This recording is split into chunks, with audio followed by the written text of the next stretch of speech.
Blog Talk Radio.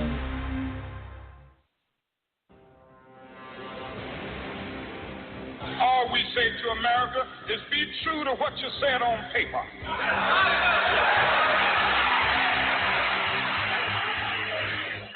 If I lived in China or even Russia or any totalitarian country, maybe I could understand some of these illegal injunctions. Maybe I could understand the denial of certain basic First Amendment privileges because they haven't committed themselves to that over that. But somewhere I read of the freedom of assembly. Somewhere I read of the freedom of speech. Somewhere I read of the freedom of press. Somewhere I read that the greatness of America is the right to protest for rights.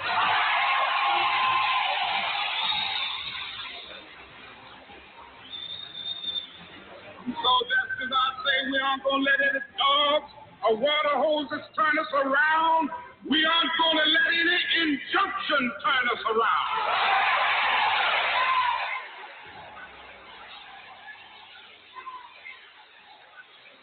Well, I don't know what will happen now.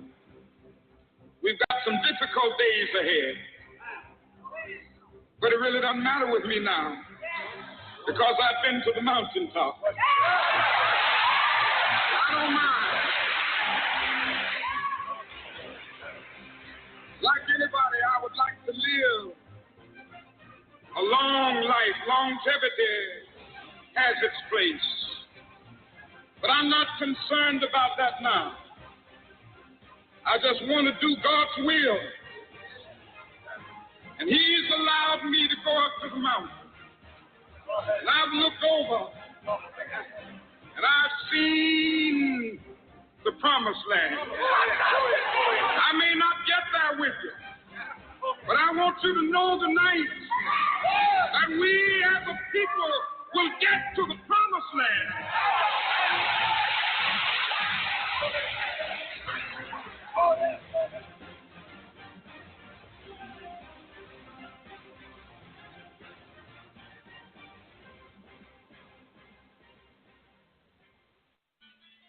Some people think that business is a game. And what we have learned is that business actually is war.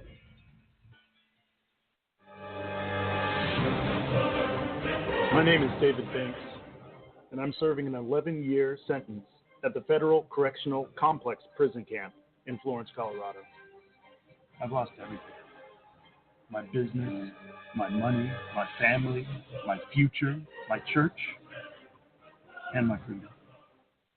When they wanted people to sign non-disclosure agreements and all that kind of stuff, sometimes they didn't want to do it. It's strange to me. I think it's still strange. It just absolutely makes no sense. Is this really real? Is this happening? And then all of a sudden your whole life is ripped apart. Justice is not fair anymore. They say justice is supposed to be blind. It's not blind. It's not blind. They pick and choose who they want to convict and who they want to sue. Ladies and gentlemen of America, what is going on when innocent men get locked away? Ladies and gentlemen, have you stopped to ask the question, where is justice? It's far away. They were floored that they were even being raided. It became very clear that the court-appointed attorneys were not working for the guys.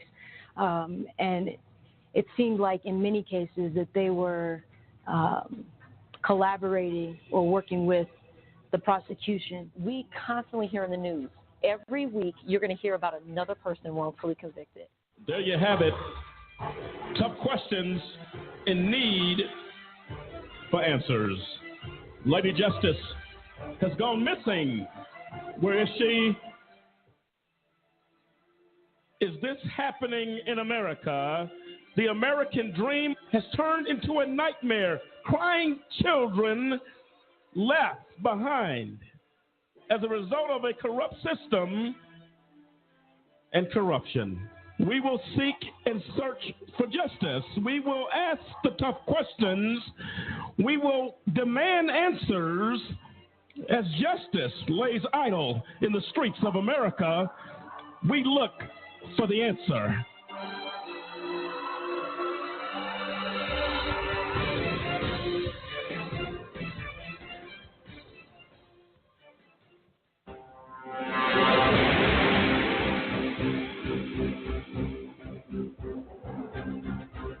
Ladies and gentlemen of America, this is AJC Radio, and tonight we do as we always do. We search to bring the message of justice all around the world. Tonight we deal with the part 2 of our series, the IRP6 Tsunami of Injustice, law-abiding citizens left in harm's way. And we continue that discussion tonight. The IRP6, now known as the IRP5, the injustice that has happened is unbelievable. We take a look again at how this happened, what went wrong, and how do we fix it. This is AJC Radio. We take off right now.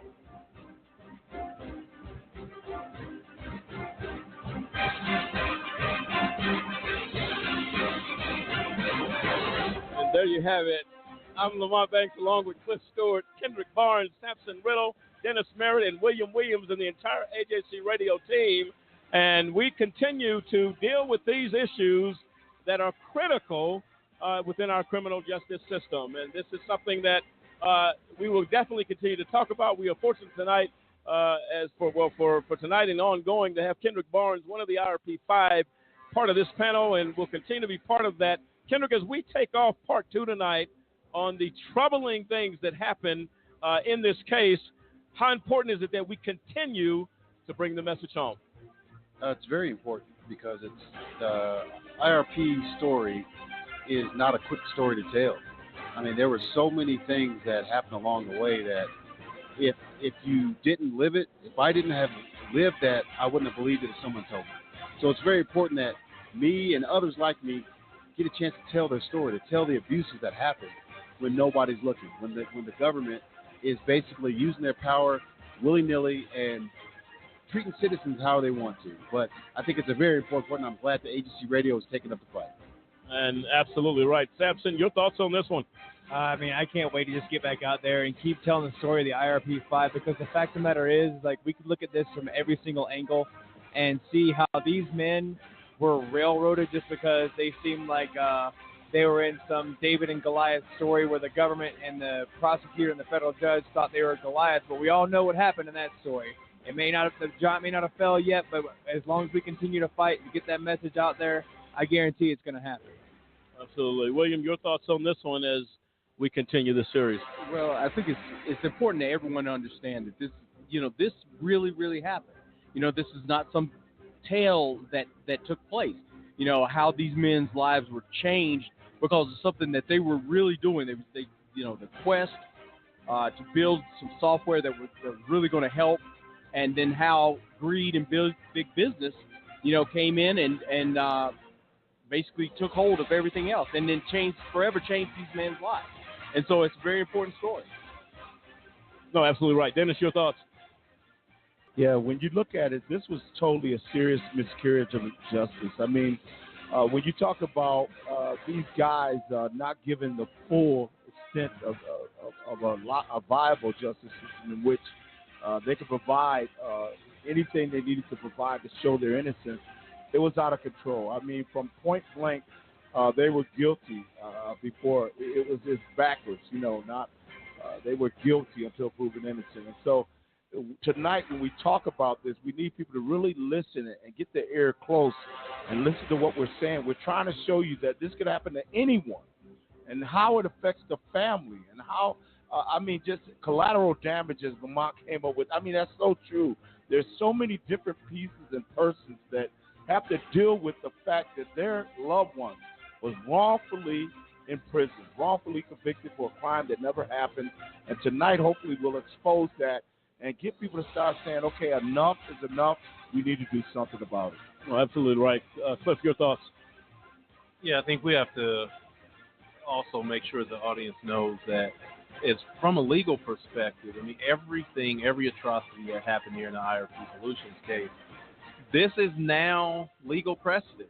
This is a case that's on the books that says that if you owe debt to particularly a staffing company, the federal government can come after you, can prosecute you, convict you, and lock you up in prison. So the audience has to understand, once a case is tried and put on the books, it can now be used as an example for another case. So if they want to come after you, you might say, well, hey, it'll never happen to me. That's just the way that the ball bounces. This case can now be used to say, you, as a citizen of the United States, you have debt, the federal government can come after you and put you in prison for that. And that, with everything else, is so, I mean, there's not a word for it, because it now is locked into law. You can go to prison for debt, when debtor's prison was abolished a long time ago. And we're going to touch on that. Tonight we're going to do a very special look at the Benedict Arnold of this case. Gary Walker has started a fantastic, really, a level of lies that is unheard of. And he left his comrades in harm's way. But here's the kicker. It was all based upon lies. We're going to deal with that tonight. The response from the victims of this injustice. You will hear from our beloved sister, LaWanda Banks Clark, talking about the impact of that. Yolanda Walker talks about the impact of betrayal. We're going to deal with that on the other side of the break. This is AJC Radio. The tsunami of injustice continues. We'll be right back.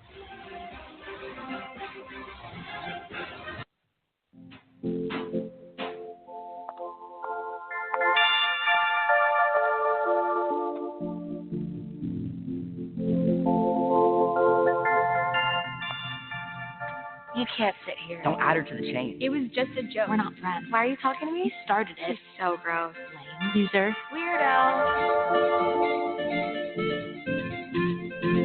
I've said and done things before that I'm not proud of. Just as I've been hurt by others. The thing is, this is not who I am. And it's definitely not who I want to be. I don't want to be cruel. I don't want to spread gossip. I don't want to be a body shamer. I don't want to exclude anyone. I don't want to make anyone feel lonely, left out, hurt. We have the power to be more. We can create a kinder world. It's not that hard. We just need to stop. Take a moment and consider others before we speak. And before we act. Be more. Be more. Be more. We have a big problem, and we need your help. It's happening on college campuses, at bars, at parties, even in high schools. It's happening to our sisters and our daughters, our wives and our friends. It's called sexual assault, and it has to stop. We have to stop it. So listen up. If she doesn't consent, or if she can't consent, it's rape, it's assault. It's a crime. It's wrong. If I saw it happening, I was taught you have to do something about it. If I saw it happening, I speak up. If I saw it happening, I'd never blame her. I'd help her. Because I don't want to be a part of the problem. I want to be a part of the solution. We need all of you to be part of the solution. This is about respect. It's about responsibility. It's up to all of us to put an end to sexual assault. And that starts with you. Because one is too many. Do you have a big brother? Well, I have a big brother, and I'm pretty sure that you and I experience some of the same things with a big brother. Big brothers will always be big brothers, right? I'm sure you'll agree. Well, my brother gets up in the morning. He takes a shower, heads to work, and at some point during the day, he's going to exercise and get that workout, as we all do. And, of course, depending on what's going on, he's going to sit down for 2 or 3 meals during the course of his day. And also, depending on what else is going on, he'll probably get caught up on current events and maybe take a few moments to turn a page in a book. How about your big brother? Some of the same stuff, right? Oh, did I mention that my big brother does all of that stuff, but he actually has to have permission a lot of times before he can do it? You see, my big brother was wrongfully convicted of a crime that he did not commit. That's right. That may sound shocking, huh? He's in prison. Wrongful convictions impact families in ways you cannot begin to imagine. But I've decided that I'm going to do something about it. And I extend an invitation to you to come on board and join me in this fight. You see, I'm helping to be a voice for my big brother and others who have been wrongfully convicted. We'd like you to take a few moments today and call a Just Cause, where we fight for justice. You can call us toll free at 1-855-529-4252. That's 1-855-529-4252. Join with us as we fight for justice and for all big brothers across the land.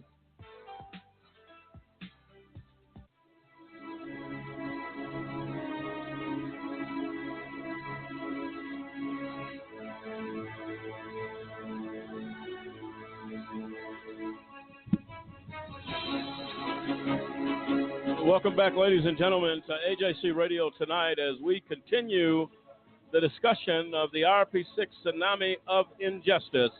Tonight we're taking a look at Gary Walker and the betrayal brought to the IRP6, now being the IRP5, as he took steps to tell things that were on a magnitude of untruth that is unheard of.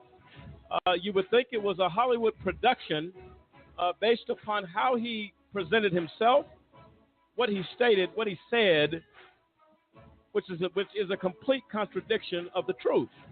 The truth of the matter is the entire group of the IRP6 were innocent. That is to include Gary Walker and the other 5 defendants. Gary Walker took it upon himself to set a strategy in motion in order to get out of prison and to do whatever it cost or whatever it took to make that happen. Kendrick, as we get ready to discuss this part of the injustice, but the fact that Judge Christine Arguello allowed such nonsense, such a Hollywood production performance in her courtroom, knowing full well that it was not the truth. What impact did it have on you, Kendrick, when this began to happen? And I'm no attorney, but it was obvious that this was not following the law. This is not what a habeas petition was all about. A habeas petition is supposed to have some evidence of innocence, not to use that as an opportunity to blame others and basically use a devil made me do it defense. And it just basically, the way it made me feel was very empty and very disappointed because we went to war with Gary Walker against the government. And then to have him basically agree with everything he fought against, everything that he stood for, to just give it up, it's just mind-boggling, and it really makes me view him as differently as a man, because when you're right, if you're doing something for right, it doesn't matter the cost. And yeah, it cost me, but it was right. I came out of there telling the truth. I know I never did a crime. I know that anyone in IRP6 could do a crime, but I'm not going to say I did a crime and say that everything was wrong just for a few benefits that the government can give you. And to me, to sell out like that is just a tragedy.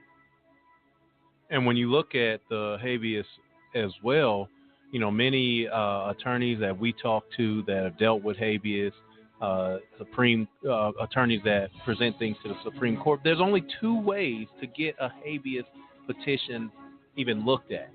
That is, there is grave constitutional injustice that happened during the trial or sometime pre-trial, and that has to be dealt with, or there is such compelling new evidence that it says this person must have a new trial and must be basically relieved of the sentence that they were getting. So if one of these things happen, then how does it apply to one defendant and not the other 5? If it happened that there was a grave constitutional injustice, why did Judge Arguello have the hearing with Gary Walker sealed so that no one else could see it? if there was some new compelling evidence, how is it that evidence does not apply to all of the co-defendants, and they are informed of that evidence, which says, hey, something new has come up. This will get you guys out of prison. Habeas corpus, the whole habeas process was totally violated and raped by Judge Christine Arguelles. And to add, totally ignoring the fact that you're talking about a constitutional justice, that our Fifth Amendment rights were violated during trial by this judge, and the transcripts that can prove our innocence are gone and not being released by the same judge. That's never mentioned in the habeas plea. So there's your constitutional injustice, but totally ignored. Just if you do exactly what this judge wants, basically she'll let you out of prison. And that would apply to all of the defendants, not just one. That is what makes her decision to grant this habeas to Gary Walker so insane. Well, the terminology used in the court is grave constitutional error. They have what you call in proceedings harmless error, and then what is flat out error. Grave. What does that mean? It has to be an enormous, grave constitutional error. In this particular case, the Constitution was not even in place while habeas was granted. There was no constitutional error as reason to grant habeas to Gary Walker. It was a bunch of nonsense that was opposed vehemently by the prosecution, by the government initially. But at the granting of this habeas, not one word out of the mouth of the government's representatives were in any way speaking to that. That's a major problem. The bottom line here, if you hear Gary Walker, which you will hear tonight, talk about the vision of the IRP Solutions Company, himself and the other 5 defendants, what they sought out to do together, and the vision that would carry that out, the work that would bring that to be a reality. We're going to play for you right now the impact of this betrayal. The people that knew Gary Walker, was not a man that didn't know what he was doing, never committed a crime, but one crime he did commit. That was perjury to the court, when he claimed he was under some spell and came to the conclusion that he came to. Yolanda Walker, the wife of Gary Walker, was affected in a horrible way. I'm going to let her tell her position and her thoughts on this. Let's hear the clip.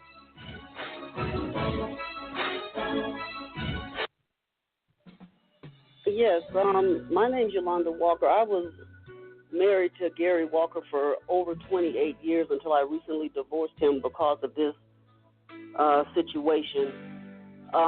When I hear the things that he said, the lies that he's telling, it makes me physically ill.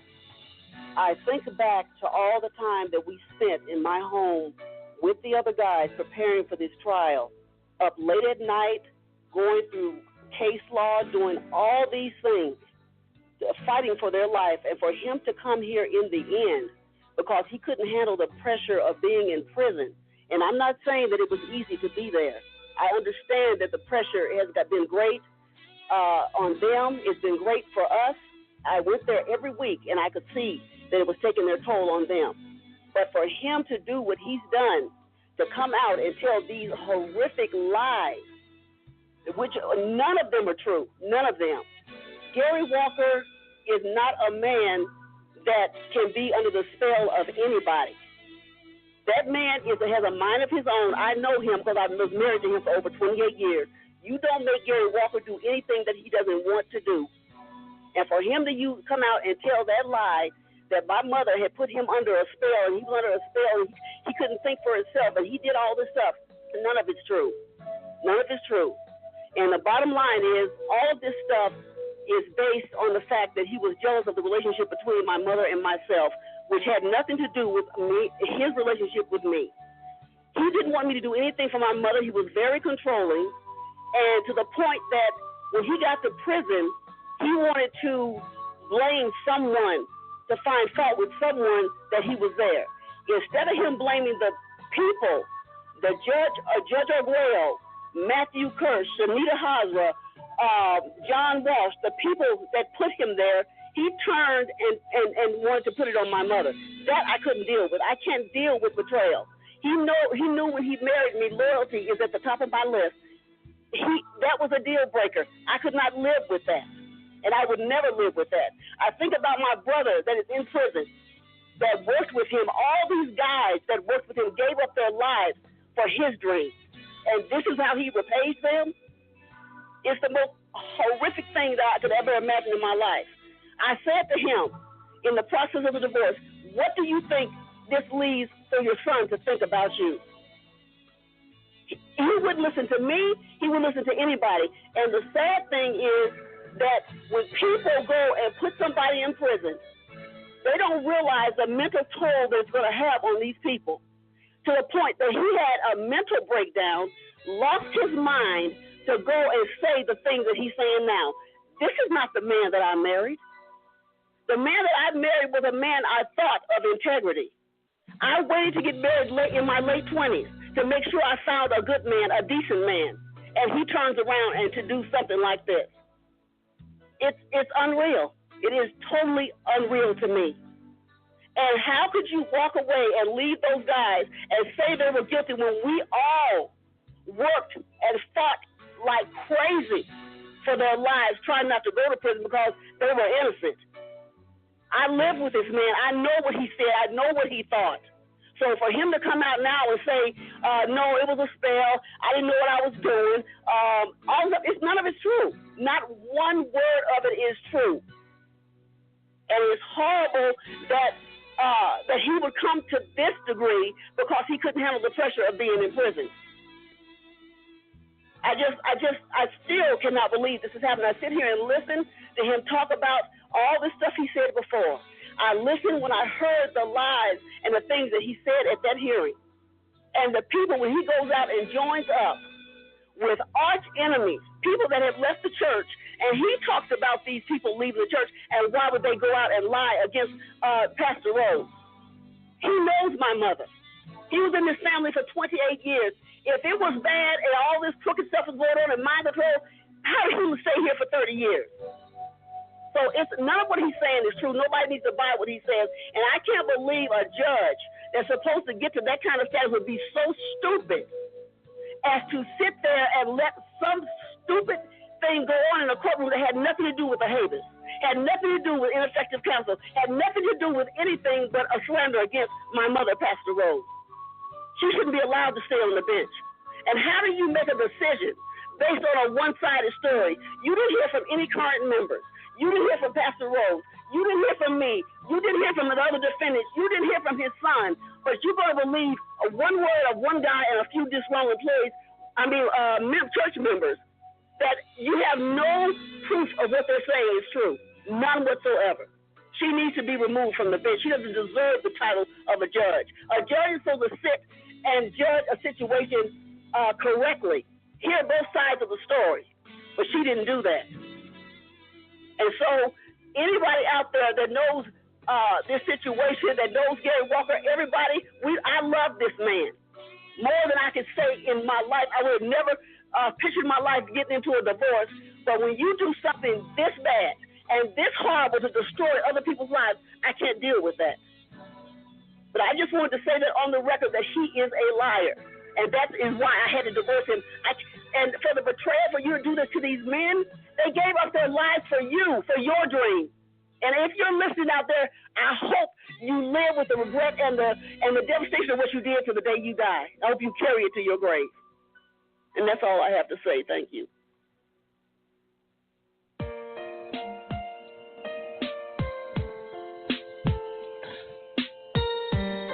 There you have it. What do you say?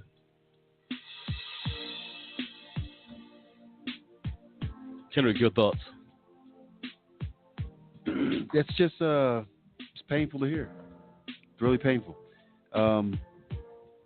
It's hard when you're fighting for your life and you're all in it together and you don't come out together. You don't end it together. You don't end it with courage and with some honor. And to leave your own wife, throw her under the bus, get rid of everything, your family,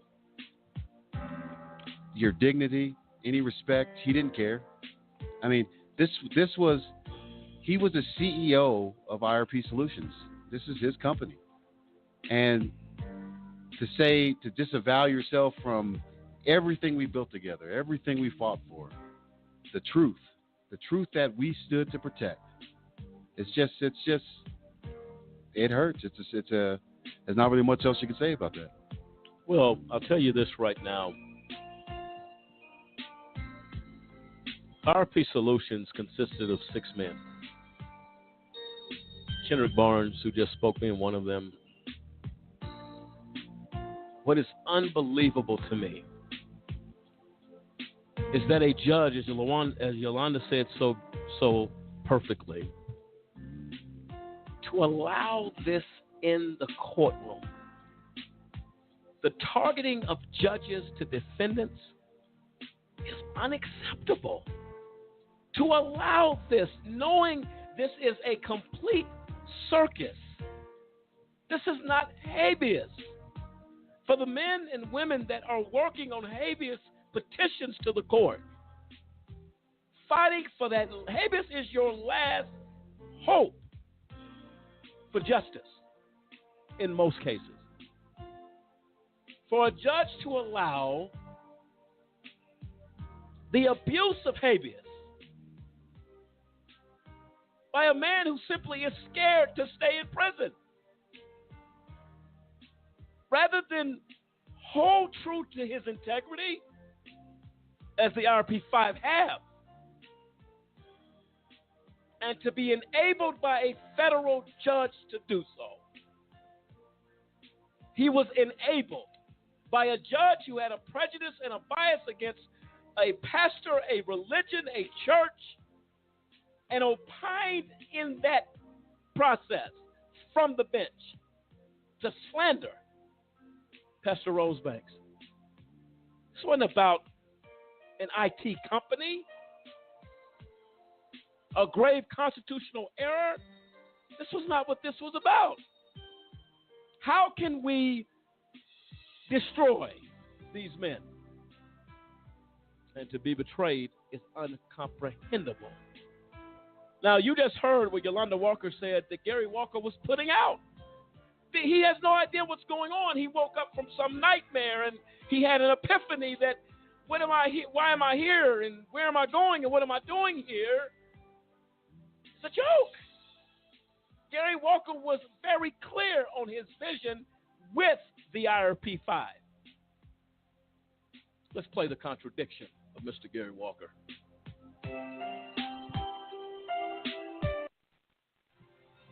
I began the first version of this software over 11 years ago. This represents a significant investment of time for me.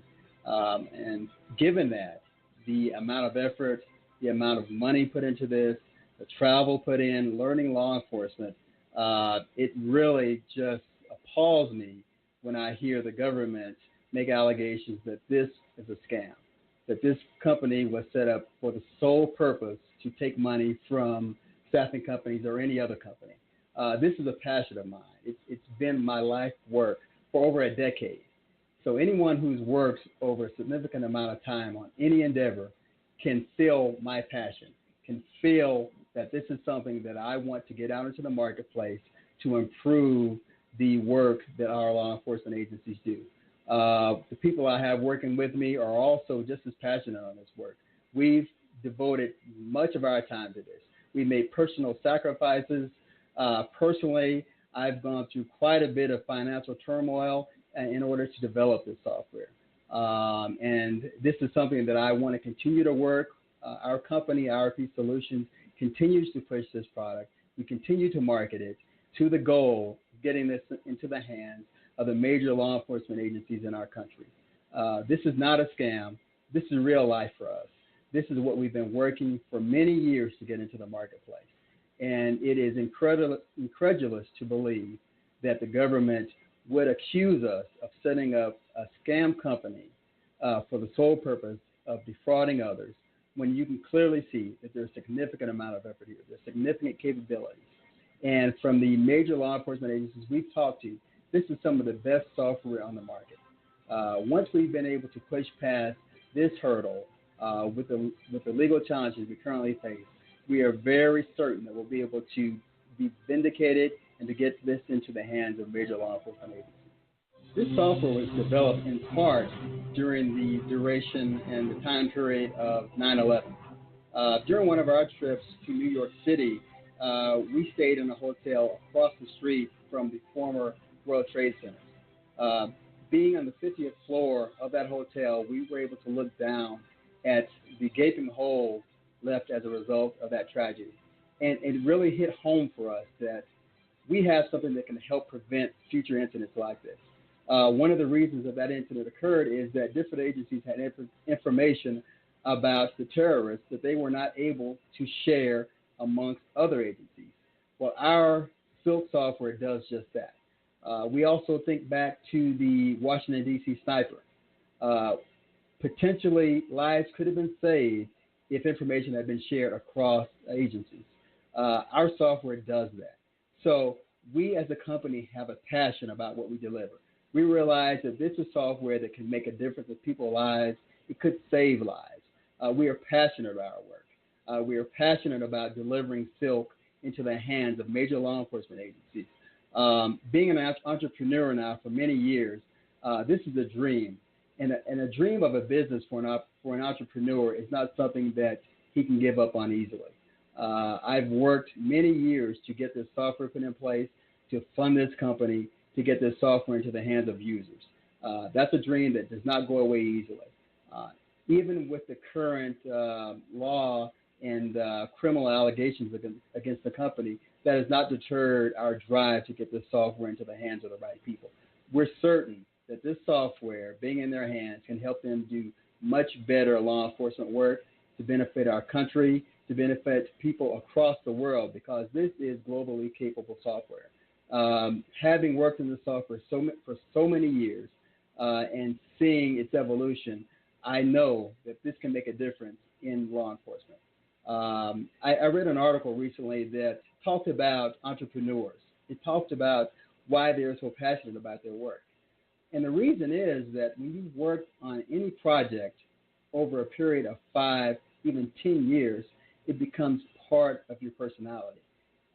The company, your products become a part of you. It's not something that you can easily give up on. And in fact, one entrepreneur stated that when he had to close his company, it was like a death in the family. That's what I'm fighting against. That's what IRP Solutions is working to continue to have this company be operational, to show others, and to get past our current legal struggles so that we can have a viable company delivering a very valuable product for law enforcement and to benefit the lives of Americans.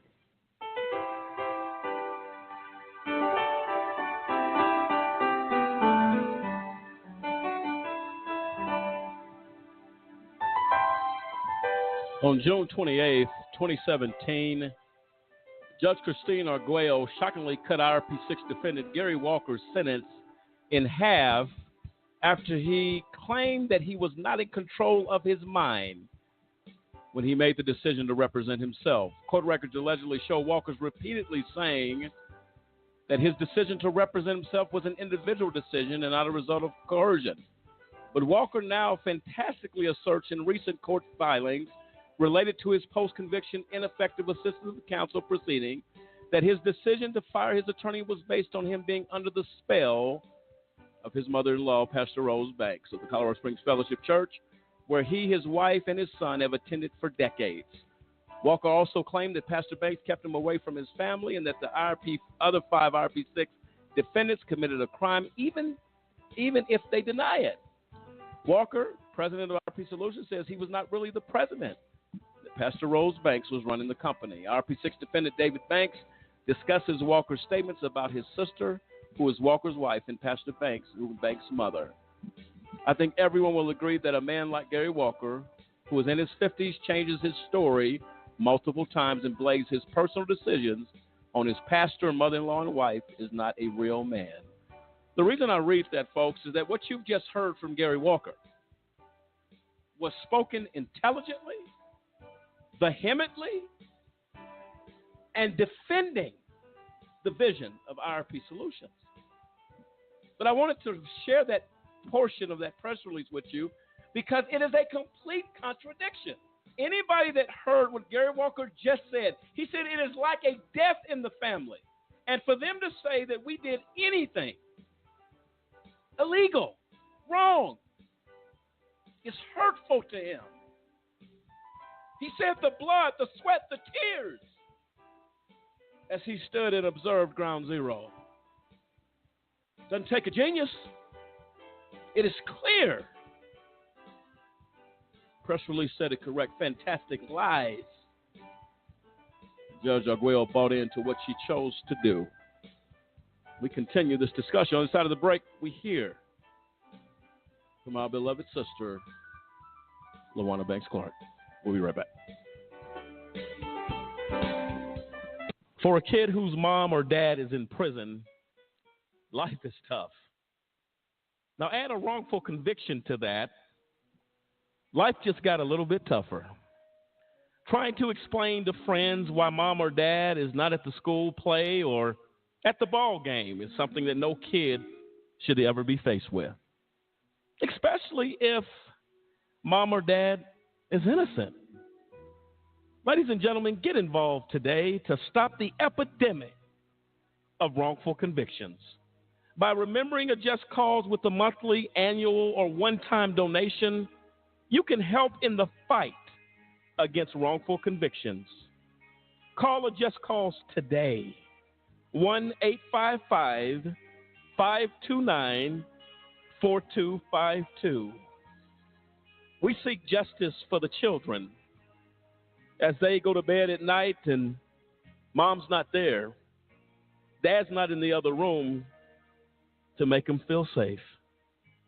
Not because dad or mom did anything wrong, because justice could not be found. Join us for the children, for they truly are our future.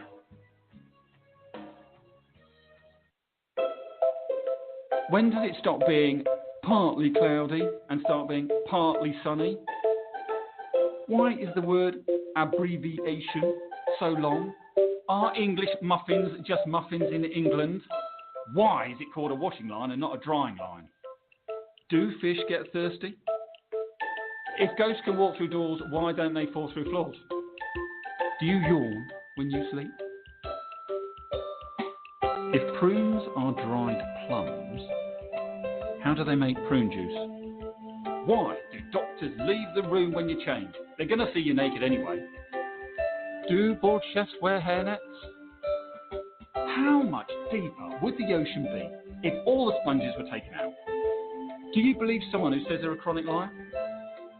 Why is sandwich bread square and sandwich meat round? Life's full of hard questions. Ask one more. You might just save a life.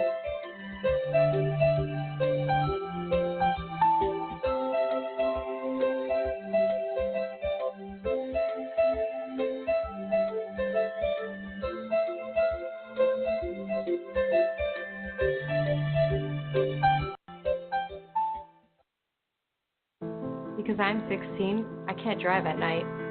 Because I'm 16, I can't work past 10 o'clock on a school night. Because I'm 16, I can't get a cell phone contract without my parents. Because I'm 16, I can't get a flu shot without my mother's consent. At 16, I'm not old enough to watch an R-rated movie alone. Because I'm 16, I can't buy a lottery ticket. I can't vote. I can't drink. I can't smoke.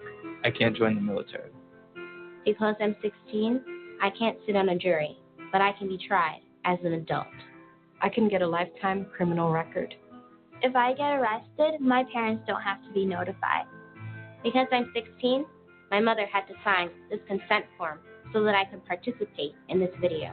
But I can go to an adult prison. But I can go to Rikers Island. But I can be sent to Attica. My name is Michael Corriero. I was a judge for 28 years in the criminal courts of the state of New York. New York is one of only 2 states in the entire nation that automatically tries children as young as 16 as adults. We need to change that. Last week, my father sent me to my room. Next week, a judge could sentence me to an adult prison. We need to judge children as children. It's time to raise the age of criminal responsibility in New York.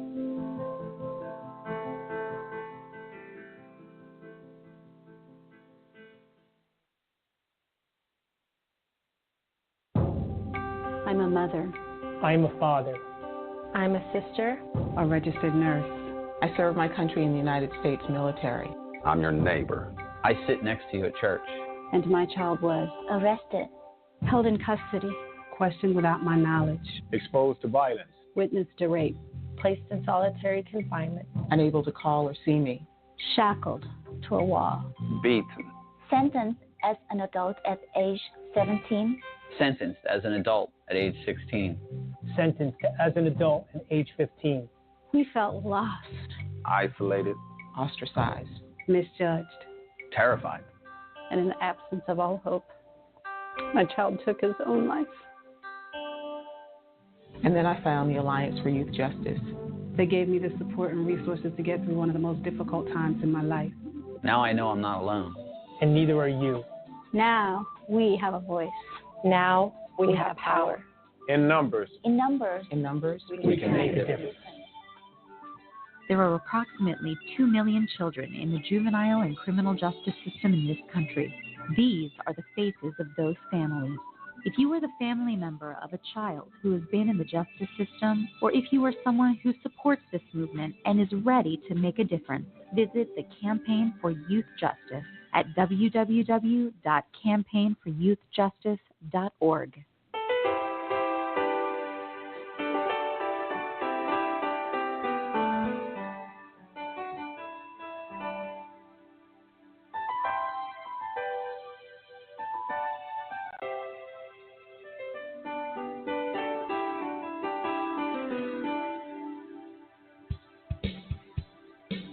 Welcome back, ladies and gentlemen, to AJC Radio. Tonight, as we are in uncomfortable territory, is an understatement. As tonight we address the ugly side of betrayal, but the bigger picture is the betrayal that made its way before a federal judge, Judge Christine Arguello, Denver, Colorado, 10th Circuit, is incomprehensible. We depend on, or did, or believed in a system that if you went into a courtroom, you thought surely a judge who was there to seek justice, to make sure both sides are treated fairly. But not in this case. Gary Walker, in an attempt to get a get-out-of-jail-free card, pass, if you will, lied to a federal judge in her court, but was enabled by this same judge, Christine Arguello. We talk a lot about the pressure of injustice, the cost, the collateral damage, if you will, of injustice. Lamont Banks Clark was one of the ones that became collateral damage of injustice. We believe that the injustice suffered in this case, the betrayal of Gary Walker, who the family knew intimately for 28 years. 28 Christmases, birthdays, celebrations, barbecues, holidays.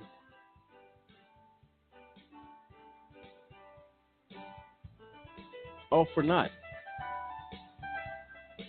Woke up one day with an epiphany that justice, our justice system, would not turn a blind eye to,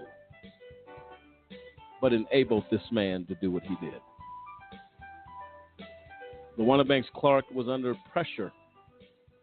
She was very upset about these untruths, about the pressure that was applied to her during the course of the years of injustice that we are fighting against today. Lamont Banks Clark had something to say about this betrayal. Let's hear it.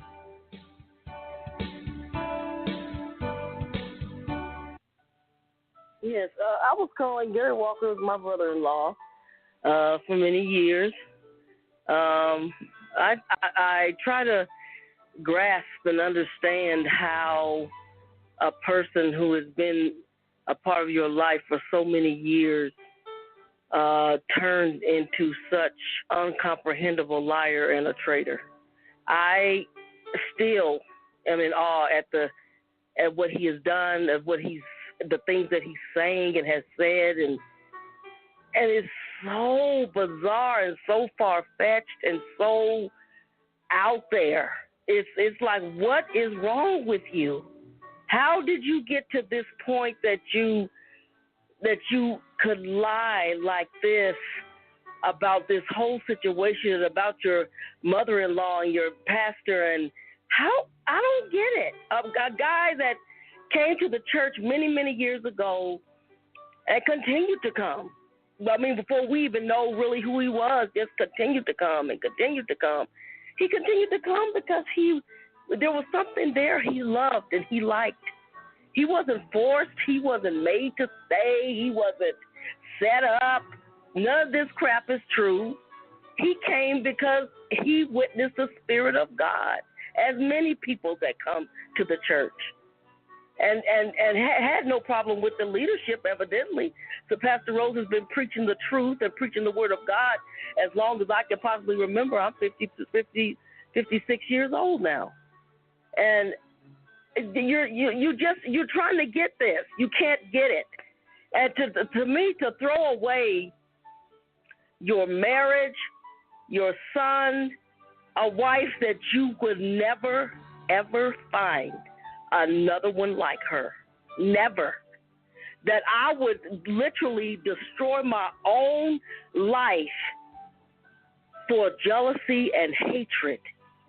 It is incomprehensible. I just can't get it. I don't understand it.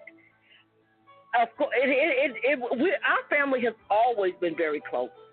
We've always got along. Our mother and our pastor and our friend, she tells us the truth. She has always told us the truth about everything. And she's told Gary the truth. She told everybody the truth. And I think it's all about, I hate the truth. I have to hate it to go to this part that I hate you so bad. For no reason. There's no reason. She was good. She treated him like a son, like she treats everybody. Pastor Rose don't know no strangers. She is nothing but love. And all these people out there with Gary lying and saying things that aren't true. These people that used to be apart because they decided, I don't want to live as the word says live. I don't want to be right. I don't want to do it right, so I'm going to just go out and lie and lie and lie. It is phenomenal to me, but what really gets me is that you were here, a part of us, a part of the family, first family of this church, and you were, for 20-something years, you were happy. Don't tell me you weren't happy. Gary was happy. He had a good life. A great life, a great marriage, a good wife, a devoted son that loved him and cared about him. You throw all this away for it's phenomenal to me.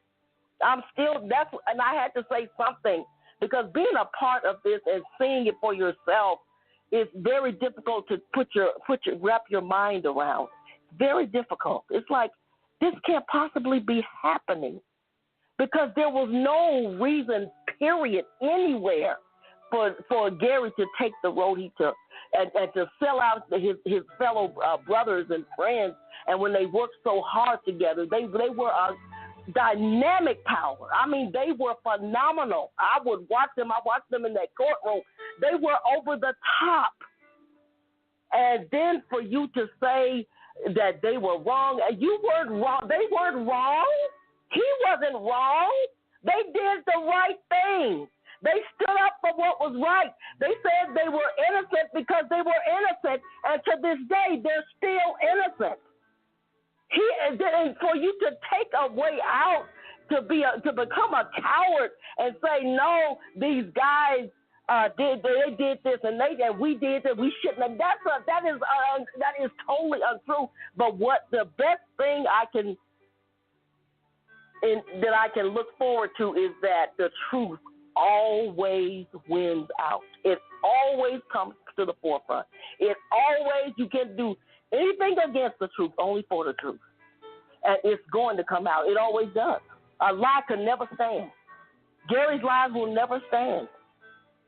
None of it. And these guys that I know soon will be home to defend themselves even more and fight this fight is going to be incomprehensible, and they should continue. You don't give up. My mother always told us, if you're right, you don't give in. You hold your ground, you stand it, come hell or high water, you never let go, and it's the God-sent truth. That's what any mother or pastor or anybody should say to people. Tell the truth, because it's always going to win out. And I just think it's a tragedy that Gary allowed himself to to destroy his own life, and continue to lie. And you're not involved. You don't know who God is to do such a thing. This is incomprehensible. If you believe you're going to prosper over this, no, you're not. You're not going to prosper. You can't. It's impossible. It's against who God is and against the Word of God. But thank you for this time. Thank you for letting me vent and get some of this off of my chest. I had to speak up for what I know is right, what I know is true. And I'm not just saying it because this is her mother. No, I'm saying it because it's true.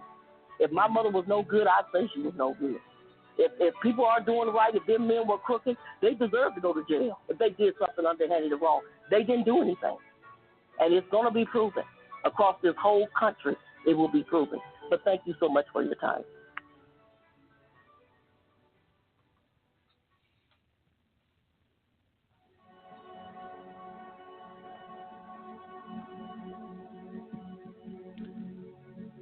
Words of David Banks, one of the IRP5, continues to state, Gary claiming that my mother was running our company and that he was a frontman president who knew nothing of our business activities is an unbelievable lie, adds Banks.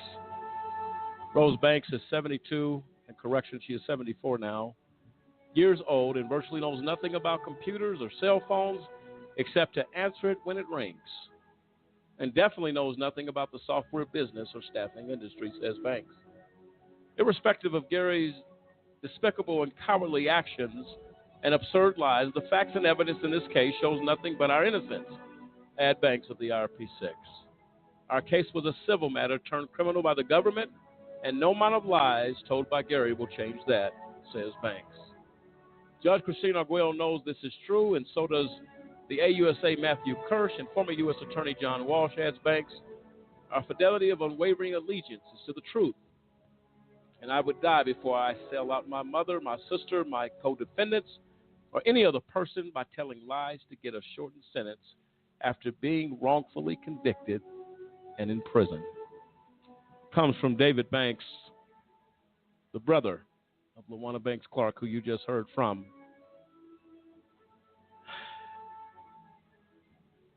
Unbelievable. How a person, to what lengths a person will go to,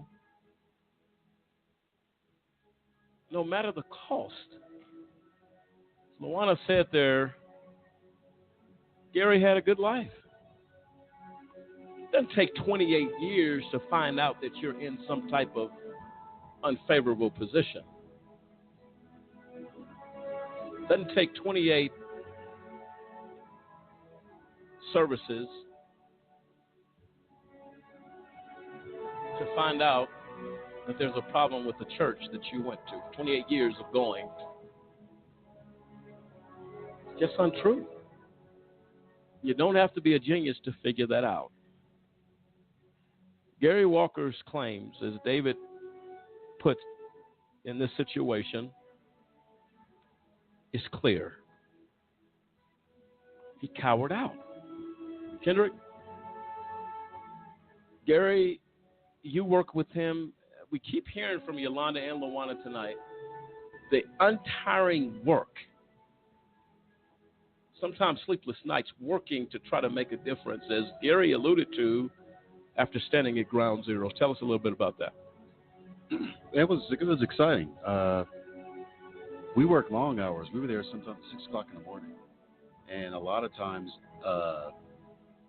this rolled until 11:30 at night. Sometimes we worked from home. A lot of times, even myself, had to get up at 11:30 at night. We were configuring servers, running backups. I mean, we were working, and the excitement. We had a bail in the company, and it was our good news bail. And whenever that bail, they would come back from a sales trip, a demonstration. They would always come in and ring that bell, and all the employees, they would tell us all the good news that was happening on their business trip, on the business sales. I mean, it was exciting, and to see all that hard work, that we were actually trying to make a difference and do something, and to then disavow all of that, disavow all those.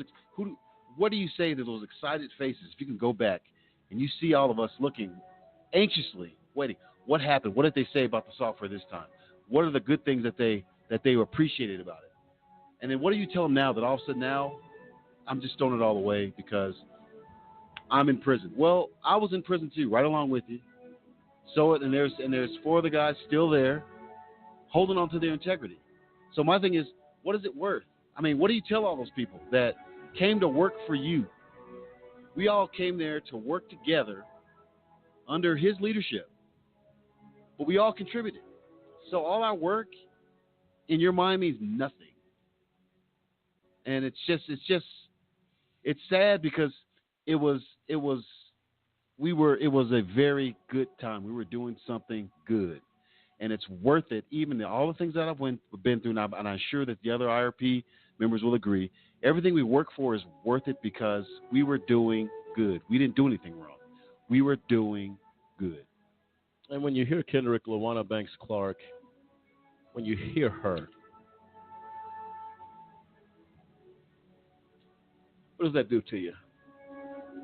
With her passion, who believed and saw, she said, with her own, witnessed it herself. When you hear her talk, she's no longer here. Yeah, and she also paid the price. I mean, she was used as fodder to try to squeeze us as the IRP6 at the time to take a plea, to basically get on her knees and beg for a lenient sentence, beg for, hey, go light on us when we didn't do one thing. And she paid the price for it. So to hear her with that passion, she too was part of this, unknowingly. I mean, not even a developer or anything like that, but they drug her into it, and they tried to make her, and they convicted her on some total trumped up, made up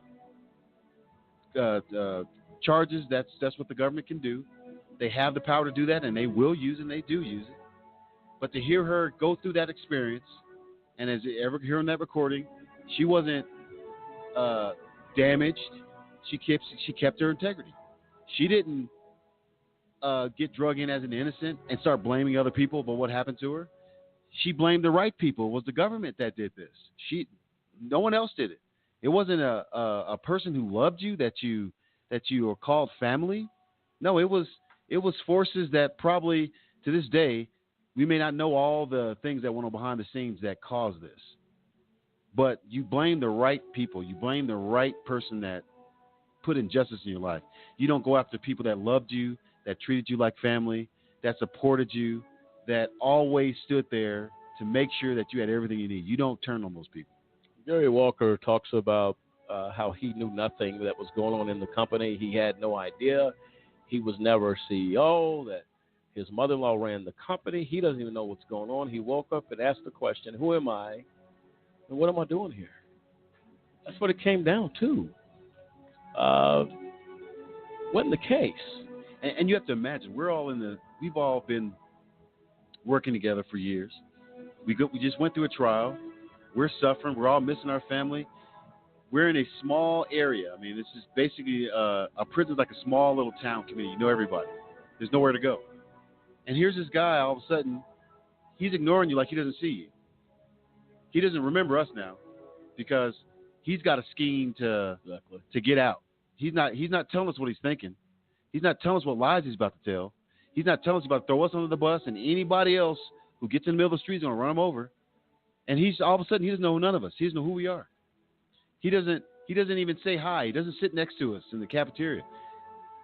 We came in together, and all of a sudden, now all this hardship, all this memories, the things that we had, all the truth that we know, all of a sudden, that's just, you don't know us. You don't recognize us. And people around are asking. I mean, this is a small spot. They're asking, hey, what's going on with your co-defendant? Why is he acting weird? He's acting like something's wrong with him. And we're like, we don't know. I can't tell you. You have to talk to him. And I just imagine that. I mean, a person you've known for so long, just to save his own skin, just forgets everyone. And not just, and to me, I can expect him to forget me, but your wife, your son, in-laws, mother-in-law, I don't understand that. I can never understand it. Samson. Yeah, just listen to this. I mean, it's been mentioned several times already. Like, everything he did to betray the remaining members of the IRP6, it's just a complete act of cowardice. And, you know, the fact that both Luana and Yolanda both question his stature even as a man is rightfully deserved. I mean, on one hand, and we've already played it for the audience to hear about how on one hand he's talking about how he's the CEO, he's this entrepreneur, you know, as an entrepreneur you can't let a dream die, and then on the other hand now he's trying to place all blame simply to try and gain his freedom by leaving everything he ever knew for the last 3 decades of his life behind. Right. I mean, it's incomprehensible, and the fact that, you know, we do have one of the IRP, you know, 5 here on our panel. I mean, it gives us that inside perspective that, like we've all said, unless you've truly been there, like you can't even imagine what it goes, you know, what you go through for somebody you put in countless hours working and developing something from the ground up, to have them basically stab you in the back and, you know, throw you under the bus as fast as possible just to save their own hide. For me, I think it's absolutely pathetic. And, you know, I honestly, you know, if he's out there and it happens, I hope he hears it. I hope he hears that, you know, the fact of the matter is like, it's less of a man, in my opinion. And it just, I don't know, it's sad. Well, let's hear the contradiction again. Another contradiction from Gary Walker as these lies just pile up. Let's hear it.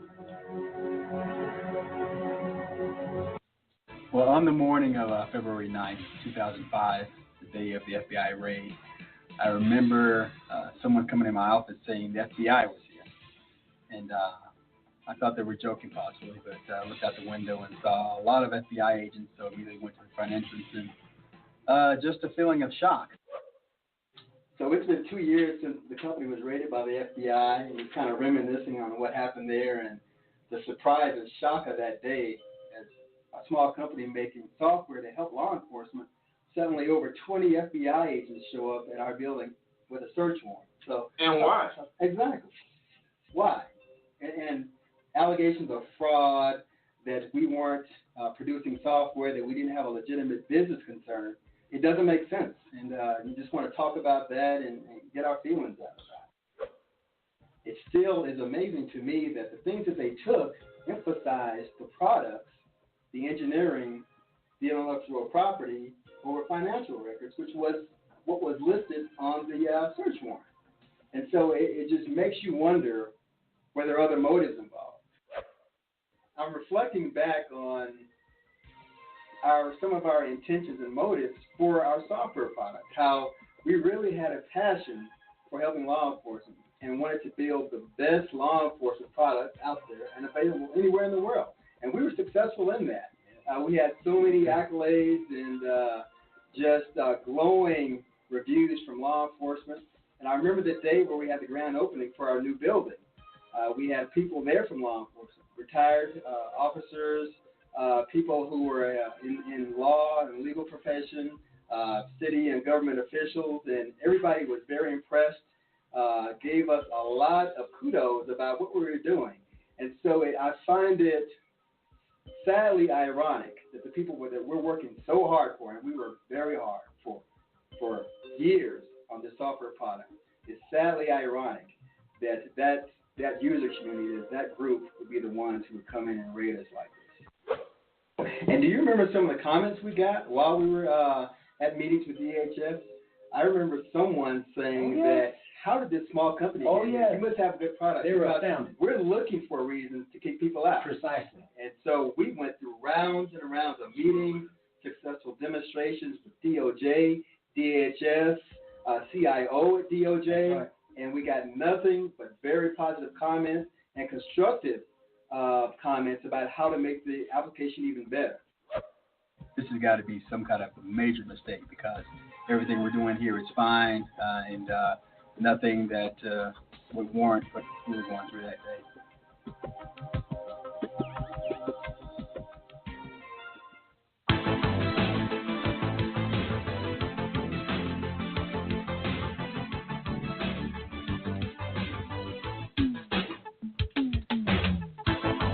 Well, there you have it.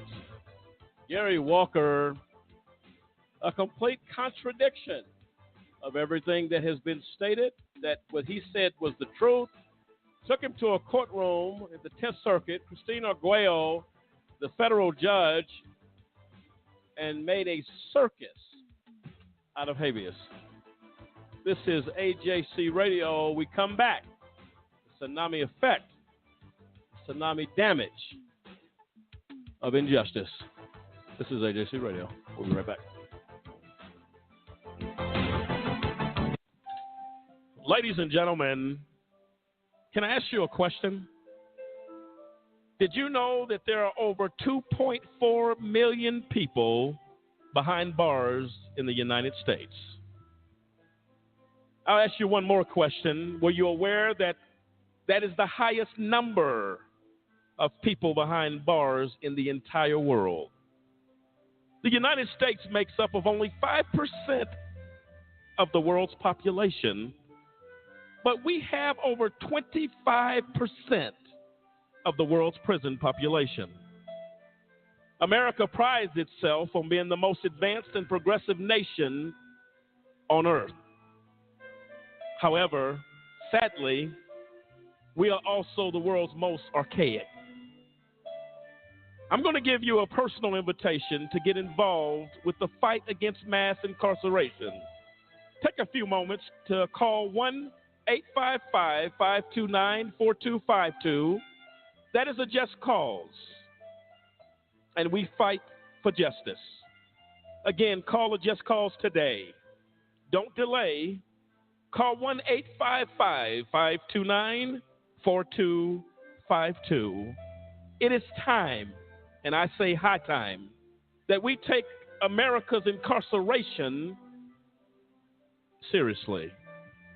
Won't you join us? Call today.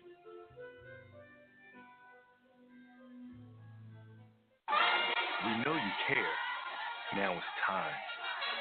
Time to change the face of justice. Did you know that minority and youth participation in juries is extremely low to non-existent? The incidence of youth and minority offenders faced with trials have exploded. Youth and minorities are not being represented as they should be. We must represent for people to get fair trials. If you acquire a state ID or driver's license, it allows you to register to vote, and it allows you to become eligible for jury service. If you're 18, a U.S. citizen with a state ID or a driver's license, and registered to vote, you're eligible to be called for jury duty. If called and selected, make it your duty to serve. We can't get justice without you. Change the face of justice. Check your local county or state jury service website for further details. The criminal justice system has a set of rights created to protect you. But do you think it's really protecting us? You had a right to remain silent, but that really means you had a right to be silenced, doubted, interrogated, suspected. The color of your skin can and will be used against you in the court of law. In their hands, we're incarcerated 5 times more often than white people convicted for the same crimes. You have a right to attorney during questioning. In some states, 80% of criminal defendants can't even afford an attorney. So an overworked public defender controls your fate. One government employee, countless lives at stake. You had a right to be innocent until proven guilty. But somehow, about 47% of the wrongly convicted are black. And if they do prove you're guilty, they're going to write you a run-on sentence, on average 20% longer than white defendants accused of the same crime. Even if you get out, you're still not free. When you're an ex-con, they had a right to deny you a bank account, deny you a mortgage, deny you a job, deny your vote. And if you don't remain perfect, with the smallest slip-up, smallest infraction, the most honest mistake, you're going to join us, the 80% who come back to prison within 5 years, as I did. That's when you realize they didn't bring us here to thrive. They brought us here to build this. The plantation and the prison are actually no different. The past is the present. It ain't no coincidence. This was the plan since abolition, to keep us subjugated by creating this system. But I believe in a different set of rights. The right to stand up and be heard. The right to reform a broken justice system and build a new future. We had the right to be silent. Now it's our right to speak up. Do you understand these rights as I read them to you?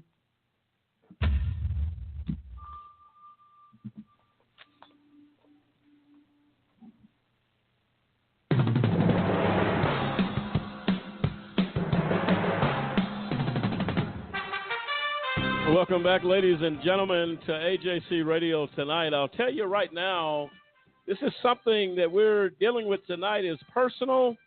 It is business, but it's personal. And we are addressing the tsunami of injustice tonight, dealing with Gary Walker, the Benedict Arnold of the IRP6. And Cliff, as you've heard thus far on this show, give me your thoughts as we hear the emotion tonight, the pain, if you will, of what has transpired here.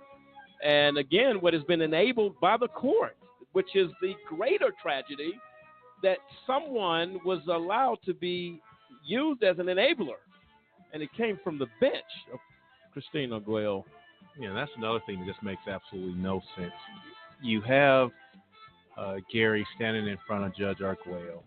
She never says, well, hey, get me the other co-defendant. Let's see if he never had anything to do with the business. Because he testified in court that he was a CEO. He testified that he helped build the software and helped build the business. Like Ken said, you know, we were there watching everybody who was coding, you know, going to some of the demos. He stood up at the grand opening telling people about the business, about what IRP Solutions was all about, how we had come together to build the software. Then he wants to take the position and say he had nothing to do with it. And how does the judge sit there and allow this to happen? That is, I mean, there are no words for it, because you have 5 other people who could either collaborate his story or could refute his story. It was as simple as saying, call down to the camp in Florence, Colorado, talk to the other co-defendants, and interview them, let them testify to do they agree or disagree with what Gary Walker is saying. But Judge Arguello had no one there to refute the statements of Gary Walker. The only other people who were in the courtroom were disgruntled former church members that came in and basically lied just like he lied to say that what he was saying was the truth. But and didn't work at IRP. And never, ever worked at IRP Solutions. It is totally, totally ridiculous. And it is it is a slap in the face to justice. That's all you can say. We have a caller. We have Gwen Solomon on the line, wants to make a comment about the subject we have tonight. When you're live, go ahead. Hi, thank you for allowing me to speak. I was the attorney for the guys, IRP6, and during the sentencing period and during the appeal. And I just wanted to state that during the 2255 hearing that Gary Walker lied. He lied on Pastor Banks. He also lied on me. He stated that Pastor Banks had forced me basically to represent Mr. Walker and the other co-defendants, which was totally untrue. I was headed to court during the time of their when they got convicted, and there was a bond hearing. And when I got there, they knew that I was an attorney, all the guys, and so they requested my services. And because I was a friend, I agreed to represent them pro bono. There was a Rule 44C hearing where Judge Arguello addressed every single individual that voluntarily stated that they wanted my representation. I provided her with, yes. Hold one moment. We're having a little bit of a technical issue. Give us one moment, and we want to definitely hear what you got to say. But give us a moment as they're fixing that issue. We're going to understand the role of Ms. Solomon was important, but it basically talks to and speaks to the fact that the lies being told here affected not only the families, the IRP6, but your legal counsel. That's incomprehensible to me, because all she was trying to do towards the appeal was to help. Gwen, go ahead. Okay, and I also wanted to state that I didn't understand how Mr. Walker could betray his family, his friends, and me, Pastor Banks, when we supported him 100%. And he was basically the ultimate traitor, the ultimate liar. And he just wanted to get out of jail because he wasn't man enough to hold his integrity, that of his innocence. He's innocent, and also the other 5 co-defendants are innocent. Judge Arguello is aware of this. She had evidence to exculpate their to exculpate their innocence, and she refused to acknowledge the evidence that she had presented before them, before her, the court, to allow them to present that so that they could show that what they were doing was a rightful business, legitimate. Nothing was wrong. And even Matthew Kirsch, during or prior to the 22-5 hearing, he acknowledged that Gary Walker wasn't under any type of spell or anything to that manner, and he was able. He refuted that Gary even had a right to a 2255 hearing. So Judge Arguello allowed him to be free. She should have also allowed the other co-defendants to be free on their innocence. And so I wanted to make those comments. And Gwen, thank you so much for calling. Apologize for the technical issues we're having, but thanks for that comment. We're going to reiterate that for those that may not have got all of what you said. But thanks for taking the time to call us tonight. We appreciate it. Well, folks, there you have it. Gwen Solomon talking about another victim of the fantastic lies told by Gary Walker. Unbelievable. You have all of this evidence that Gary Walker was telling untruths, period. And as a judge on the bench, you simply ignore that. That's something that is incomprehensible to me. With the oath that is taken by all judges, all legal attorneys, those that serve in our criminal justice system, to simply ignore the facts in a case, we might as well throw the courtroom out, because it's unacceptable, and no one will be treated fairly in a system such as that. Well, I mean, Lamont, let's go ahead and just call it what it is. We've called, he's been called a coward. He's been called less of a man. Let me just call it what it is. This is the case of Judas going to the Sanhedrin. The court and everybody, they were out for blood. and they found them a patsy that's going to lead them right to it. He took the dive. He took, the plea bargain, the ticket, whatever out, and sold everyone else up the river. That's what it is. He is the like Gwen was saying. He is the ultimate traitor in this whole thing. He played the role of Judas perfectly to ensure that anybody that worked with him, anybody that was associated with him for the better part of his life up to that point, got to, face, as we stated, a tsunami of injustice. That's exactly what it is. Right now, we're going to hear from Dave Zappolo, one of the IRP5, his thoughts on the betrayal of Gary Walker. Let's hear it. Dave, talk to us a little bit. You've been there 5.5 years, wrongfully convicted. What are your thoughts about the actions and the statements of untruths by Gary Walker? It was amazing. It hurt so much to have somebody that was called a friend that just stabbed you in the back and lied about things that happened. You sit there and you don't understand how somebody can do that, especially when you lived it. Yes. You have situations where you listen to the lies and you're like, how did that person come up with that? How did he do that and come up with those types of statements? And you're just baffled by it. Oh, absolutely. And as you know, he went on to attack Pastor Banks, lied about her role within. This call is from a federal prison. Lied about her role in the company, which she has no role in the organization. Tell us a little bit about that and your experience with Pastor Banks. When you see what he did to Pastor Banks, it hurt me so much because she is our spiritual leader, and he turned around and tried to implicate her into first of all, there was no crime committed, but then to implicate her and say that there was a crime committed, I just can't even fathom something like that. Somebody that wasn't even involved. No, and you've been in the ministry with Pastor Banks for many years, and all I've heard thus far and seen it with my eyes as well as other people is that a supportive pastor that told you to respect the law and to do the right thing. That would be... Oh, that's right. Go ahead, Dave. Oh, yeah, that's right. I mean, that's one thing is through being in that ministry, I've been in the ministry since 1993. Everything that you teach is from the Bible, is to obey the law, obey God's law, and obey the law of the land. So why would we do something that was illegal? It makes no sense for him to turn around and say that we did something and that she was even involved in it. Yeah, and she had no involvement.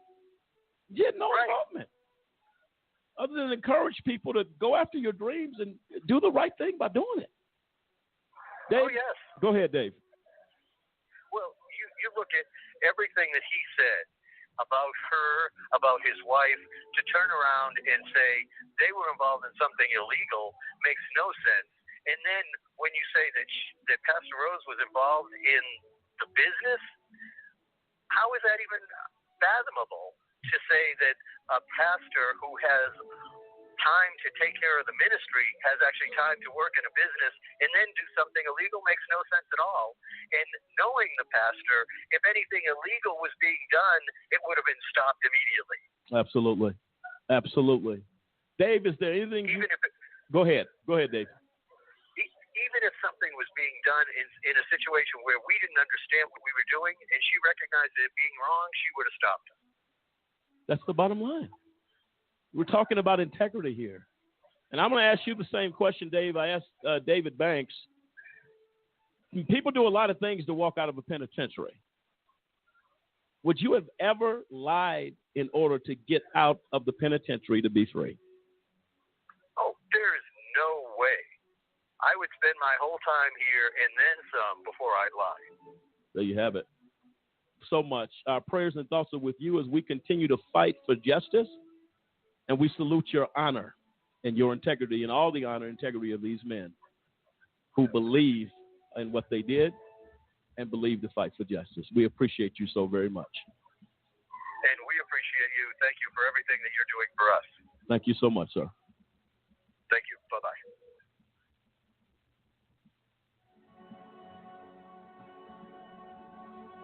And there you have it. Dave Zappolo, a dear brother, friend, and a victim of a system that failed. It's a victim. William, you were able to observe some of these things, the work, your role there at times. Tell us a little bit about your thoughts as we visit this issue and on this show in regards to this. You know, I was listening to the clips, listening to Gary defend, his position, talk about the software, and I remember the early stages. I remember him talking about doing ride-alongs with the police. I remember the first stages of the software that we built, and basically his vision, understanding it. And then as we made changes, migrated the software, moved it to a more current platform, and moved into the new office building. You know, all these things were things that were parts of his dreams that he saw the business grow, and there was a lot of excitement. You know, there was guys that worked with him, in previous projects he brought in, and they were working on some of the back end stuff, and he got them excited about working on it. And but the thing about this is, you listen to this. I think the biggest thing that it really shocks me is I remember seeing him there in the courtroom, and he was there, questioning witnesses and basically defending the guys. You know, he was there. I remember seeing him standing there and talking about, the witnesses and who he's going to bring in, and, working with the other guys, talking about the defense. And, they were a united front. And then you fast forward, and this was in front of the same judge. This was Judge Arguello that he was defending, that he was calling out objection, and then to cower down and leave his brothers and say and blame them. I mean, you led them this way. You led them on this decade-long path of growing and encouraging. And like Kendrick said, there was many times, long nights, working weekends, doing presentations for different police organizations, law enforcement organizations, doing all the custom mods, him sharing, hey, we need to do this, do that. These things are not, they're not, they don't come from somebody that doesn't have a role, a major role, a central role. And it's amazing how you go from just in the span of some years from this defending your freedom and the freedom of your brothers to the point where you say, I was under a spell, to the same judge. I was under a spell. I was under the influence, and it was them. It was these guys behind me that caused me to do this. And it's the most mind-numbing thing. I mean, I'm sitting here, and it's baffling to believe that, number one, it happened. Number two, that this same judge allowed this to happen. And then this guy just basically just for his own personal gain just decides, I don't care about my wife. I don't care about my son. I don't care about my mother-in-law, my in-laws, my family. I don't care about the men that I led down this road. I don't care about none of them. It's all about me. And now I'm going to turn around and lie and blame all them. I was, and basically saying they made me do it. Well, I'll tell you what.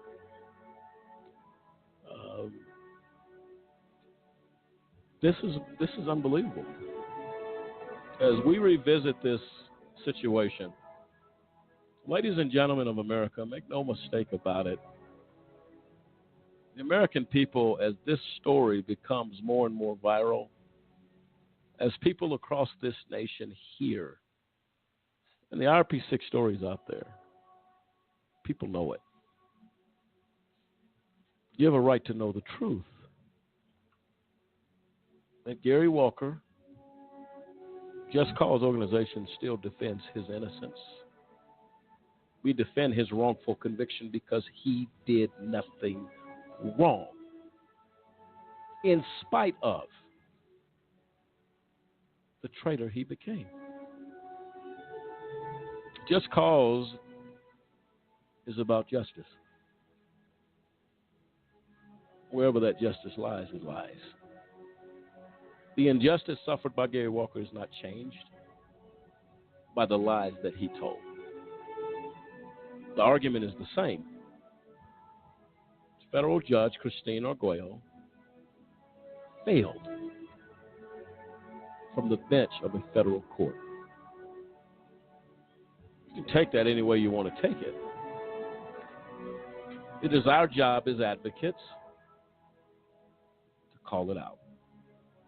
Tonight, we deal with the Gary Walker debacle. David Banks, he's been mentioned a few times on this show tonight. He had thoughts and words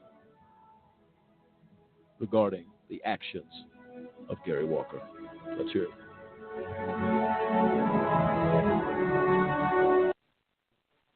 Well, I think, first of all, I've known Gary since he was in college. I met him in college, and he came to the church around that point. I was almost the one that was promoting him to actually marry into the family or whatever. I think the most shocking part is that the CEO of the company can claim he is some lowly worker. And we were all in this together, and we were doing something great for the country. And he was fully vested. I was fully vested. Obviously, there was no criminal activity. That's the furthest thing from any of our mind is to possibly commit a crime. And then for him to deny that he was involved and that we were somehow off doing something illegal is just ridiculous. No, absolutely right. And as I was reading here, Gary's statements contradicting one of the other to habeas and what he said there was no intent. He was vehemently defending the position of the IRP6. And the bottom line is, as I see it, and as many see it now, I need to get out of prison. I can't take it anymore. So now I go into a courtroom and call the defendants guilty? I call defendants guilty on the record. What does that do to you? Well, you know, Lamont, he said in numerous videos, because we defended our innocence long before we came to prison, and there are a number of videos on the internet, and the contradiction is stark and shocking if people would actually go out and view the videos. We were just trying to create the best case management product we could for law enforcement, and we were tightly tied and working closely with the likes of the Department of Homeland Security, NYPD, and various other organizations, law enforcement organizations across the country. There was nothing untoward going on, and it's just for somebody to come to this sort of point of betrayal is not only hurtful, it's just absolutely disgraceful that he could do this, not only to us, but to his wife, family, and friends. No, absolutely. And his son as well. No, absolutely, David. And I'm going to ask you one question. If you had the opportunity to say something false to get out of prison, you've been there 5.5 years, would you do it? Never. We were taught to do right. I couldn't do it to my enemy. I couldn't sell out a man, his family, not for my own selfish interest. It's something I could never live with. I couldn't live with myself if I did something like that. And ladies and gentlemen, that is what you call integrity, and not the mind of a criminal. That the mind of one that is innocent. David, anything else you want to add? Anything you want to say to our listeners across the country about the IRP6? I just encourage people to really go out and support, to read the dossier compiled and put together by a Just Cause. It really lays out the facts, and to just contact and make as many contacts with people in Washington and other people that can help make a difference here. This is something that shouldn't be happening in our country. Justice system is supposed to treat people with fairness There should be equity among all people, by judges, by prosecutors, by everyone, and we just need to decry and this injustice wherever we can, and just make it well known, so we can hopefully make a difference not only for us and our families have suffered tremendously, but for other people who might ultimately. This call is from a federal prison. David, you there? You can continue. Yeah, and we just need people to get involved, because if people don't get involved, ultimately this is something that can actually happen to them and their family.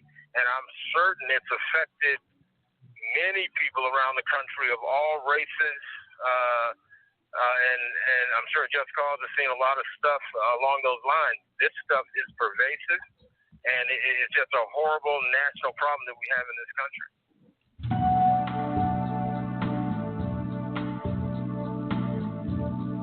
Well, there you have it. David Banks, one of the IRP5, a man of integrity and honor,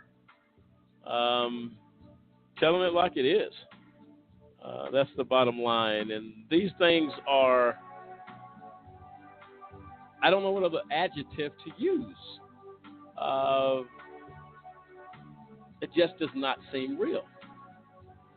That an entire process. You're hearing from the IRP5 tonight. You've heard from LaWanna Banks Clark, our beloved sister. You've heard from Yolanda Walker. This is unbelievable. And it's amazing to me that no matter how many times you hear it, the reaction is the same. It's not old, because the battle for justice is alive and well. We'll play a clip right now that we want you to hear. We'll talk about it on the other side. Let's hear it.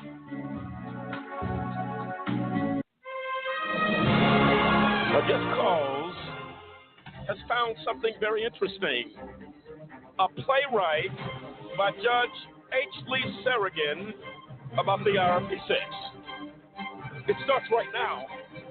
Take a look.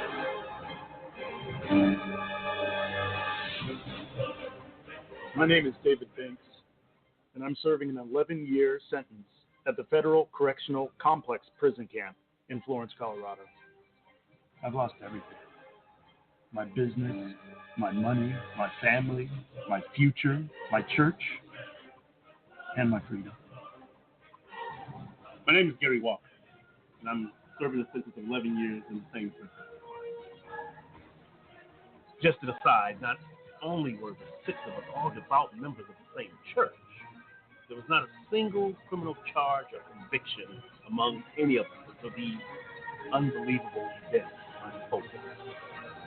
My name is Cliff Stewart, and I'm serving a sentence of 10 years at the same prison in Colorado. It's fitting that we live, prayed, and work together, that we should end up dying together, because that is what prison is for us and our families. I am Kendrick Barnes, and I am serving a 7-year sentence at the same prison in Colorado. I was the Chief Information Officer at IRP Solutions, the name of our company. I testified, and then Gary objected. A Donnybrook broke out, because Gary said our Fifth Amendment rights had been violated by compelling us to testify. The judge said she had not said anything of the kind, and we demanded the transcript. We were all absolutely unanimous in our verbatim version of what she had said. She denied production of the transcript for that day and at the time, some 200 pages, but assured us that they would be produced at the end of the day. Transcript of that particular conversation in the courtroom between us and the judge has never been produced. I am Demetrius Harper, and I'm serving a 10-year sentence at the same prison. And then in June of 2009, 4 years later, they finally got a grand jury to indict us. This time, they only called one witness, an FBI agent. And the old adage that a prosecutor can indict a ham sandwich was proven. This is a production that sets the bar and takes a sincere look at the IRP6 story Judge H. Lee Sarikin, retired federal judge, felt compelled to say something. We will not remain silent. To see the full story, the full playwright of tragedy, go to YouTube. Search The Race Card. You don't want to miss it.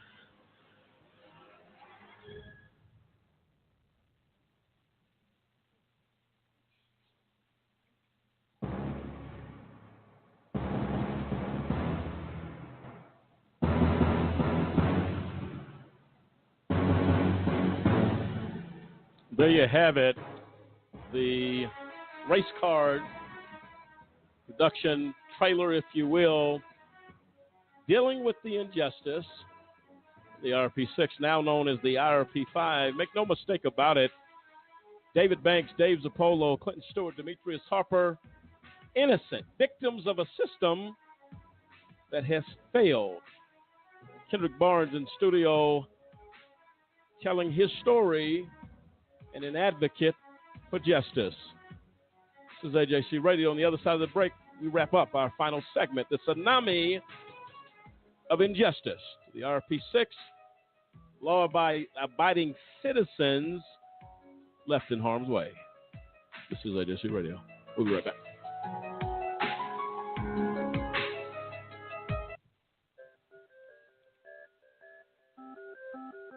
The United States houses more human beings in prisons than any other country in the world. This is true whether you're counting total numbers or in relation to population size. This wasn't always the case. The number of prisoners in the U.S. began to rise dramatically in the 1970s. So what changed in America compared to other countries? While there are several competing theories, a look at the data reveals that a significant part of the prison growth in the last 40 years has been driven by the war on drugs. Here's the data. By 1980, there were over 315,000 prisoners in state and federal facilities. 57% were violent offenders, 30% were property violators such as thieves or those convicted of fraud. 5.5% of inmates were in for public order and other miscellaneous offenses. And the remaining... Welcome back, ladies and gentlemen, to AJC Radio, the tsunami of injustice of the IRP6. Cliff, I believe we have a caller. Yes, we have Pastor Rose Banks called in, wants to make a comment. Pastor, you're live. Yeah, thank you so much for taking my call. You know what? I think the only thing that helps you to get through this type of betrayal is the fact that God knows what the truth is, and we know what it is. Gary Walker knows what the truth is. What a tragedy for him. The damage he thinks he done to the guys, to our church, to me as a pastor and a mother-in-law who treated him with the utmost respect. Even though I knew this man had issues with me and my daughter's relationship from early on in that marriage. I never seen such jealousy. It's the most sickest thing I've ever seen in my life. And who would have ever thought? I have to go back to the scripture when it says jealousy is crueler than the grave. For you to come after your wife's mother who treated you right, his own family wasn't even good to him. He talked about it when he had the muscle disease, how he crawled on his knees to the bathroom because he couldn't walk, and told about how while he was crawling on his knees going to the bathroom, his parents leaned over and said to him, as soon as you get up from this, we expect you to pay our money back. I couldn't believe that any parent under any circumstance could say such a thing. Gary Walker, I never in a million years would have dreamed that he was this type of a liar and a traitor. I've seen lots of traitors in my lifetime. I am the only one that he's closest to is Judas, as has been said tonight. But you know the good thing about all of this? Truth always wins. When a lie starts, don't worry about it. You don't have to run it down or anything. It has a time that it's going to run out. And the truth will stand forever. for what really happened. Bad thing about it, all over this country and around the world, he will be known as one of the worst traitors of our time. And we will continue to go on and succeed and live our lives to the fullest as God has ordained us to do. And Gary Walker, when judgment comes to this man, there will be nobody standing around that will not recognize that it is really the judgment of God, that you would tell these kind of lies, how those men sacrificed their life to work together on a project. And at the end of the day, the traitor of all time tell these lies. May God judge him and give him judgment according to what he has done. He's a fair God. He will not do anything to him or to anybody else that's not fair, but he will pay for the lies he's told. When I heard these lies, I couldn't hardly believe it. It's like, are you kidding me? These are unbelievable lies. And, you know, his mom and dad paid a lot of money for these lies. They helped to lie on us and our church for many years. And they wanted something bad on us. They didn't have anything. Well, now they spent money to have a son to tell all the lies. And, boy, I'm telling you, they got to be feeling it because those are some tight people. And so they are feeling it. You paid that much money for a lie. What a tragedy. But in the long run, we win. And we are not in the least bit discouraged or down over what he has done, knowing that God is the one at the end of the day that's going to take care of this situation, and he will avenge us of him and every enemy that stood with him. He's got a time to do it. And believe me, when it happens, they will know why it's happening to them. So I am grateful for this program, thankful that we can get the real truth out there, and we have no reason to lie. But he wanted to be out of prison so bad, he threw everybody under the bus. What a lousy coward he is. Thank you for taking my call. And thank you, Pastor Banks. Ladies and gentlemen, there's nothing worse than betrayal. But what they've done here is added fuel to the fire of our fight. We are not diminished. We are not, as Pastor Banks stated, discouraged to continue the fight against injustice wherever we find it. That plight, that purpose, that goal will not cease ever. Make no mistake about it, ladies and gentlemen. Until we become vocal against injustice, injustice remains, never goes away. And to the families, for the courage, Yolanda Walker, Lawana Banks Clark, while she was with us, did not hesitate to call out this betrayal and what it is. That's something to be admired. We look for this to continue on a consistent basis. Dennis, your thoughts? Yeah, I want to definitely commend the IRP5, the remaining, who did not sell out. They didn't commit a crime, so no reason to confess that they did so. And again, I agree so much with what the pastor said, and of course you, Lamont. Truth wins, and so did Lawana. Truth wins no matter what. Yes. And I look forward to seeing the outcome in the end because it's going to be a beautiful one. Very special thanks to this panel for our discussion, for our passion, and for everyone's passion at this table. To AJC Radio for the push, to our research team, to our production team that makes this show possible. We say thank you as together we stand against injustice, the tsunami of injustice, law-abiding citizens left in harm's way. The saga continues next week. Until next time, America, good night.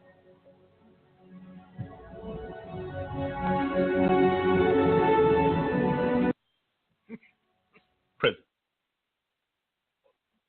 You hear about it? You read about it, but it's indescribable once you're actually there. Everything I own fits in a locker that is waist high. My bed is about the size of a baby's crib. It's either metal or on a concrete slab. I'm told when to eat and who I live with, where I can go, what I can do and not do. My cellmates have not been charged with violent crimes, and yet they can be as frightening as a convicted serial axe murderer. I've been strip searched so many times that I've developed immunity to it. Prison is a place where lost appeals and unrealized hopes cause us to lose the will to make it another day. While we are here, we all know that our families are likewise serving time. Neither us nor them for crimes committed.